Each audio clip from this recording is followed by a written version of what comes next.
Não tá com fome, mãe?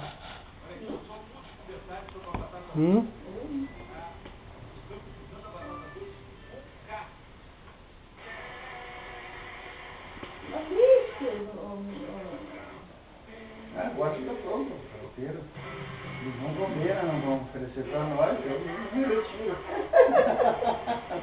Tirando. Secretário do grupo do meu pai, Israel H, fazem um trabalho Olha as vacas. Olha as leiteiras. a comentar pelo lucro mastite, que auxilia muito na produção, que hoje é de 700 litros de leite por dia, sendo que apenas 24 vacas estão na lactação. É difícil porque o sistema convencional. Vamos lá, papai.